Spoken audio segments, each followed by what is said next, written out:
Welcome dear students. आज अपना जैसे आपको पता है नीट का एग्जाम हो गया है। नीट के एग्जाम के बाद now we are going to discuss the botany portion of the test paper. Question number 1012 1050 I am going to discuss. Initial 101 से 125 तक के क्वेश्चंस मैं आपसे डिस्कस करूंगी। थोड़ा सा मैं पेपर के बारे में डिस्कशन करना चाहूंगी before starting the video. The paper is again completely based on NCERT. If I'm going to talk about the botany or the zoology or the complete biology, the complete biology is again complete biology is for the from the NCERT. Each and every line is from the NCERT. तो मतलब अगर हमने पूरे साल पूरी तरह से ईमानदारी से एनसीईआरटी पढ़ी होगी तो it is not gonna be difficult for us कि हम पूरे के पूरे सवाल सही करें और बायो में 360 मार्क्स अचीव करें। बायो में 360 मार्क्स लाना बिल्कुल भी डिफिकल्ट इस पेपर के हिसाब से नहीं था। तो आज मैं आपको सिर्फ और सिर्फ आंसर्स कवर कर रही हूँ, बट इसके नेक्स्ट लेक्चर में एक हम और वीडियो अपनी जल्दी अपलोड करेंगे जिसमें आई विल टेल यू कि कौन सा क्वेश्चन एनसीईआरटी के किस पेज नंबर पर किस पैराग्राफ से था। That I will definitely cover with in 2 or 3 days। ठीक है, तो now I am gonna start from the question number 101। So the first question is movement and accumulation of ion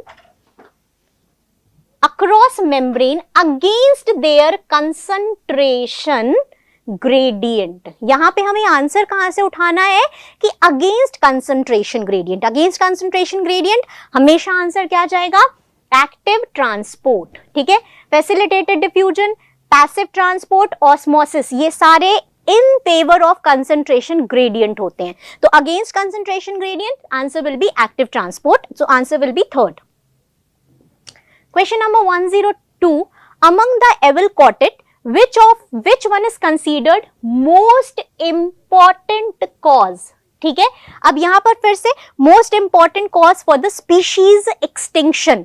तो यहां पर हमें चारों ऑप्शन हमारे सही हैं, बट अब यहां पे क्वेश्चन कहां से जाना है, कहां से उठाना है आंसर हमें? Most important. तो इनमें से कौन सा रीजन है जो स्पीशीज एक्सटिंक्शन के लिए सबसे ज्यादा रिस्पॉन्सिबल है? सो answer will B habitat loss and fragmentation. So answer will be fourth. ये चारों ही आंसर सही है, but most important habitat loss and fragmentation. Question number 103, identify the pair of heterosporous pteridophyte। Sidhi Sidhi NCERT की line है। heterosporous Selaginella and Salvinia। So the answer will be 1. Next question 104, frequency of recombination. देखते हैं question कहां से answer पहुंचेंगे। Frequency of recombination between gene on same chromosome as a measure of distance, measurement of the distance between genes to map their position on chromosome was used for the first time. मतलब सीधी सी बात है, genetic map की बात सबसे पहले किसने करी थी? मॉर्गन के स्टूडेंट थे स्टूट वेंट। उन्होंने सबसे पहली बार एक ही क्रोमोसोम पर जीन की पोजीशन के बारे में बात करी थी और इसी को उन्होंने क्या कह दिया था? Genetic map. So answer will be Sturtevant, Alfred Sturtevant, second. Question number 105, what is the function of tassels in the corn cob? सीधा एनसीईआरटी का। अगर आपको रिप्रोडक्शन इन फ्लावरिंग प्लांट याद आ गया हो तो साइड में उन्होंने इसका डायग्राम भी बना रखा है कि इसमें जो ये जो टेसल्स होते हैं जो हवा में उड़ते रहते हैं, उनका मेन काम क्या होता है? वो हवा में उड़ते रहते हैं और उसके थ्रू वो क्या करते हैं? दे ट्रैप दी पॉलन ग्रेन। तो उससे क्या होता है? उनका ट्रैपिंग ऑफ पॉलन ग्रेन बढ़ जाता है। ठीक है, सो answer will be 1। Next question, identify the correct statement. समझना है हमें यहां से क्या उठाना है? करेक्ट स्टेटमेंट लेना है। डेट्रीवोर परफॉर्म फ्रेगमेंटेशन, बिल्कुल सही बात है। अर्थवर्म वगैरह जो भी डेट्रीवोर्स होते हैं वो बड़े से मरे हुए या डिकेड डेड ऑर्गेनिज्म को छोटे छोटे हिस्सों में तोड़ते हैं। तो that is what. Welcome dear students. आज अपना जैसे आपको पता है नीट का एग्जाम हो गया है। नीट के एग्जाम के बाद now we are going to discuss the botany portion of the test paper. Question number 101 to 1050 I am going to discuss. Initial 101 से 125 तक के questions मैं आपसे discuss करूंगी. थोड़ा सा मैं पेपर के बारे में discussion करना चाहूंगी before starting the video. The paper is again completely based on NCERT. If I am going to talk about the botany or the zoology or the complete biology, the complete biology is again complete biology is for the from the NCERT. Each and every line is from the NCERT. तो मतलब अगर हमने पूरे साल पूरी तरह से ईमानदारी से एनसीईआरटी पढ़ी होगी तो it is not gonna be difficult for us कि हम पूरे के पूरे सवाल सही करें और बायो में 360 मार्क्स अचीव करें. बायो में 360 मार्क्स लाना बिल्कुल भी डिफिकल्ट इस पेपर के हिसाब से नहीं था. तो आज मैं आपको सिर्फ और सिर्फ आंसर्स कवर कर रही हूं. Now the next question is 107. Assertion reason का क्वेश्चन है. असर्शन पर आते हैं. Late wood has fewer xylary element with narrow vessel. ठीक है, ये बात हमारी बिल्कुल सही है. ठीक है, जो लेट वुड होते हैं उसमें xylary vessels जो होते हैं नैरो होते हैं. ठीक है, fewer xylary element और उनमें जो ल्यूमेन होगा वो नैरो होगा. Cambium is less active in winter. अब विंटर में कैम्बियम लेस एक्टिव होगा, ऑब्वियस सी बात है. अब इन दोनों स्टेटमेंट के बेसिस पर अपने को आंसर बताना है. अब विंटर में कैम्बियम लेस एक्टिव है क्यों? क्योंकि वहां पर जो ल्यूमेन है जाइलम में वो कैसा है? नैरो. तो यानी कि ये इसको एक्सप्लेन भी कर रहा है. तो आंसर क्या जाएगा? दोनों स्टेटमेंट सही है and reason is providing the correct explanation for the assertion. So answer will be fourth. Now the next question, the process of appearance of recombination nodule occur.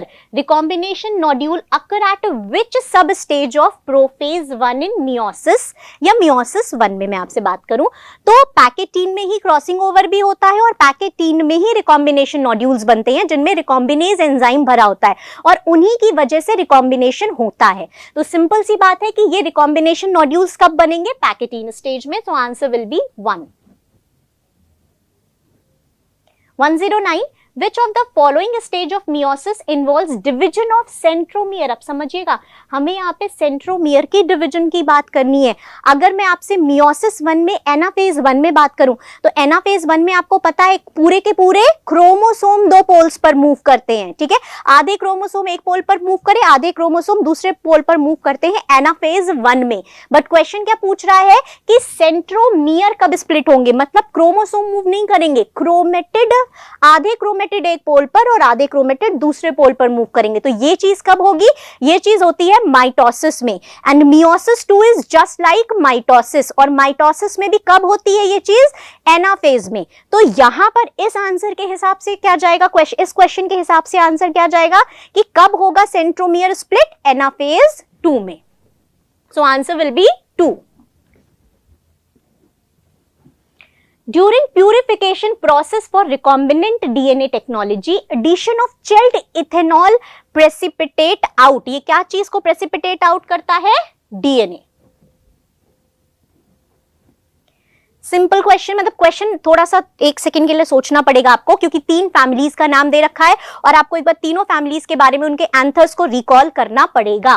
Family Fabaceae differ from Solanaceae and Liliaceae. इन दोनों से कैसे different है? With respect to stamens. इनके androecium की बात कर रहे हैं. Pick out the characteristic specific to family Fabaceae. Family Fabaceae में कौन सा मिल रहा है? But now not found in Solanaceae and Liliaceae. So the correct answer is diadelphous and dithecous. ये सीधे सीधे अगर आप फेबिएसी फैमिली में एंड्रोशियम वाले पार्ट को आप देखेंगे तो वहां पे सीधे से बस उन्होंने यही लिख रखा है कि यहां पर जो स्टेमन होता है वो डाइएडल्फस एंड डाइथीकस होता है. Question number 112. Large colourful fragrant flower with nectar are seen in. सीधी सी एनसीईआरटी की लाइन है. ये जो कैरेक्टरिस्टिक है वो किन फ्लावर के लिए होता है? किन पॉलिनेटर्स को अट्रैक्ट करने के लिए होता है? This is for insect pollinated flower. So answer will be 4th. Question number 113. Spraying of which of the following phytohormone on juvenile conifers helps in hastening the maturity period that leads to early seed production. तो अगर हमें maturity period को जल्दी लेकर आना है तो it's a kind of, हम ये कह सकते हैं ना कि हम ग्रोथ प्रोसेस को इंक्रीज कर रहे हैं, मतलब हम काइंड ऑफ चिलिंग ट्रीटमेंट से वर्नलाइजेशन से कनेक्ट कर सकते हैं। और वर्नलाइजेशन को हमेशा अगर हमें स्केप करना है तो हम किस हार्मोन का यूज करेंगे? Gibberellic acid. So answer will B first gibberellic acid. Next question, exile placentation is observed in, यहां पर हमें एक्साइल प्लेसेंटेशन की बात करनी है। एज पर एनसीईआरटी उन्होंने एक्साइल प्लेसेंटेशन में किसका किसका नाम दिया है? चाइना रोज, टोमेटो और लेमन का दिया है। अब यहाँ पर टोमेटो ना देकर उन्होंने क्या कर दिया? पेट्यूनिया दे रखा है, ठीक है। सो पेट्यूनिया इस सेम फैमिली का है, तो यहाँ पर आंसर क्या चला जाएगा हमारा? Third, China rose, petunia and lemon. Among eukaryotes replication of DNA takes place in, simple सी बात है, एस फेस का नाम ही एस फेस क्यों दिया है? सिंथेटिक फेस के बेसिस पर। और किसकी सिंथेसिस पे यहाँ फोकस कर रहे हैं? डीएनए की, मतलब डीएनए का रेप्लिकेशन हो रहा है। तो यहाँ पर आंसर हमारा क्या जाएगा? S phase. So answer will be 1। Next question, how many ATP and NADPH2 are required for the synthesis of 1 molecule of glucose during Calvin cycle? मतलब C3 साइकिल में एक ग्लूकोज को बनाने के लिए आपको कैल्विन साइकिल 6 टाइम्स चलानी होगी, या एक ग्लूकोज की सिंथेसिस के लिए आपको 6 बार कैल्विन साइकिल चलानी होगी। और इसके लिए जो असिमिलेटरी पावर की हम बात करते हैं, that is what? 18 ATP and 12 NADPH2। So answer will B first. Question number 117. In gene gun method used to introduce alien DNA into host cell, microparticles of dash metals are used. तो किस metal का use करते हैं? सीधा सा याद करने वाला क्वेश्चन है, tungsten and gold. Second will be the answer. Question number 118.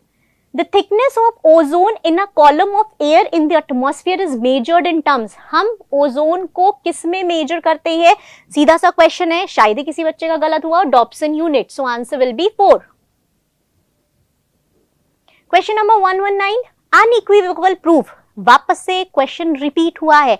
NEET में ये क्वेश्चन अभी आई थिंक 1 या 2 साल पहले ही आया था और वापस ये क्वेश्चन रिपीट हुआ है। Unequivocal proof that DNA is a genetic material.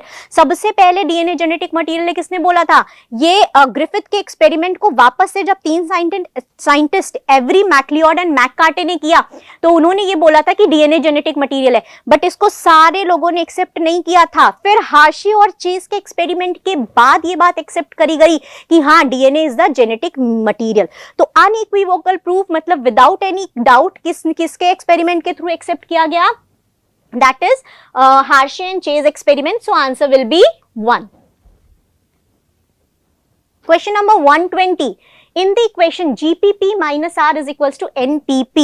So what is this? GPP is gross primary productivity, NPP is net primary productivity. What is R over here? Question में पूछा है, and this is what? Respiratory loss. So answer will be second. RQ, respiratory question हम respiration में पढ़ते हैं। RQ value calculate करते हैं, इससे अपने को कंफ्यूज नहीं होना है। बाकी के दोनों पॉइंट वैसे भी कंफ्यूजन वाले थे ही नहीं। सो answer will B respiratory loss. What is the role of RNA polymerase 3 in the process of transcription of eukaryotic? Again, NEET का रिपीटेड क्वेश्चन है। ये क्वेश्चन भी आई थिंक 2 या अभी रिसेंट में ही मुझे याद है जहां तक आया है, जल्दी, बहुत पुराना क्वेश्चन नहीं है। ये क्वेश्चन फिर से रिपीट हुआ है कि RNA polymerase 3 का क्या काम है? सीधी एनसीईआरटी की लाइन है, it transcribes the tRNA, 5S rRNA and snRNA. So answer will be first. Question number 122. Which micronutrient is required for the splitting of water? Again, शायद ही किसी ने ये क्वेश्चन भी गलत किया। स्प्लिटिंग ऑफ वाटर के लिए इनमें से हमें क्या चाहिए? Manganese. So answer will be 4th। जहां हम पढ़ते हैं OEC, ऑक्सीजन इवॉल्विंग कॉम्प्लेक्स, वहां पर हम इस एलिमेंट की बात करते हैं। इन एंजियोस्पर्म द हेप्लॉइड मतलब N, diploid 2N and triploid 3N कौन सा स्ट्रक्चर होगा? इन फर्टिलाइज्ड एम्ब्रियो सैक। अब हमें वहां पे पहुंच जाना चाहिए एम्ब्रियो सैक पर। देख लेते हैं, antipodal cell N, synergids N और ये 3N, तो सीक्वेंस मैच नहीं कर रहा है, फर्स्ट आंसर नहीं जाएगा। Synergids N, zygote 2N and primary endosperm nucleus 3N। So answer will be second. ये भी देख लेते हैं, ये भी N है, synergids N, antipodal cell antipodal cell भी एन आएगा और पोलर न्यूक्लियाई ये 2n आ जाएगा, तो ये भी आंसर नहीं जाएगा। Synergids n, primary endosperm nucleus 3n and zygote 2n, तो सीक्वेंस गड़बड़ हो जाएगा। सबसे पहले हमें n बताना है, फिर 2n और फिर 3n, तो इस हिसाब से हमारा आंसर क्या जाएगा, second. Next 124, the phenomena of pleiotropism refers to. Pleiotropism का सिंपल सा मतलब है जब एक जीन एक से ज्यादा इफेक्ट दिखाता है या एक जीन एक से ज्यादा फिनोटाइपिक इफेक्ट दिखाता है, दैट इज कॉल्ड व्हाट, प्लियोट्रोपिज्म। तो यही आंसर यहां पर जाएगा, a single gene affecting multiple phenotypic expression, so answer will be second. Question number 125, ATP is used at 2 steps in the glycolysis। बिल्कुल सही बात है, फर्स्ट एंड थर्ड स्टेप पर यूज होती है। सबसे पहले ग्लूकोज से ग्लूकोज 6 फॉस्फेट बनता है, फिर ग्लूकोज 6 फॉस्फेट से फ्रक्टोज 6 फॉस्फेट आइसोमेराइजेशन के थ्रू बनता है, फिर फ्रक्टोज 6 फॉस्फेट फ्रक्टोज 1,6 बाइफॉस्फेट में जब कन्वर्ट होता है तो फिर से एक ATP यूज होती है। तो फर्स्ट एंड थर्ड स्टेप पर हमारे पास 2 स्टेप्स पर ATP यूज हो रही है, that is what, 2 ATP is used at 2 steps of the glycolysis। ये क्लियर हो गया। First ATP is used in converting glucose into glucose 6 phosphate, अभी मैंने आपसे बताया, and second ATP is used in conversion of fructose 6 phosphate into fructose 1,6 biphosphate। मतलब ये statement भी सही है, और कौन से 2 स्टेप पर ATP यूज हो रहा है ये भी यहाँ पे बता रखा है। मतलब assertion, reason correct and reason is the correct explanation of the assertion, so answer will be fourth। So thank you very much students. आपको आई थिंक यहाँ तक के क्वेश्चंस बिल्कुल क्लियर हो गए होंगे। आगे के क्वेश्चंस अपन आगे डिस्कस करते हैं। Thank you very much.